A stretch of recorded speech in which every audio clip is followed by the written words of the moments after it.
बाप बेटे की रुलाने वाली कहानी। आनंद एक कॉलेज में छात्र था। उसने एक डीलर के शोरूम में एक सुंदर स्पोर्ट्स कार देखी थी और वो लंबे समय से अपने लिए एक ऐसी ही कार चाहता था। आनंद जानता था कि उसके माता पिता इसे खरीदने के लिए सक्षम हैं, इसलिए उसने उन्हें बताया कि उसे ये कार अपने ग्रेजुएशन कंप्लीट होने पर गिफ्ट के रूप में दे।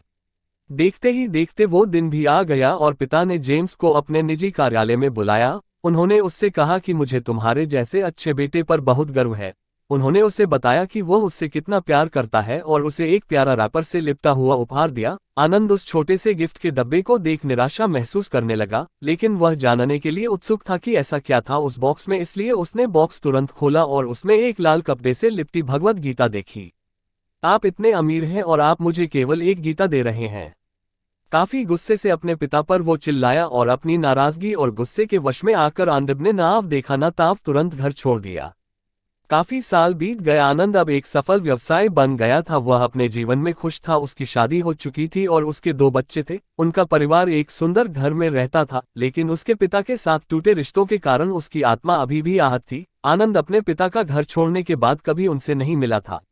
आनंद को उस दिन के बाद अपने पिता को ना मिलने का पछतावा हमेशा रहने वाला था, क्योंकि एक दिन उसे एक पत्र मिला जिसमें उसके पिता के निधन की खबर थी और साथ ही ये बताया गया था कि उन्होंने अपने जीवन भर की पूंजी वसीयतनामा के अनुसार अब आनंद के नाम कर गए थे।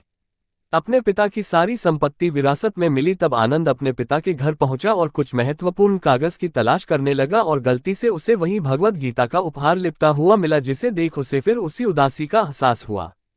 उस गीता को उसने अच्छे से देखा तो उस पर अपने पिता की हैंडराइटिंग में कुछ लिखा पाया।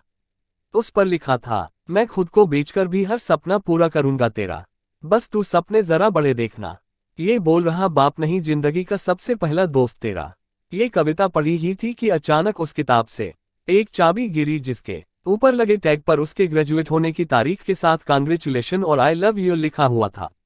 आनंद के सर के ऊपर से उसके पिता का साया तो पहले ही उठ चुका था और आज उसकी जिंदगी की सबसे बड़ी गलती के बारे में जानकर उसके पैरों के नीचे से जमीन भी खिसक गई। इस दिन आनंद की आंखें और रूह दोनों पछतावे के आंसू रोई।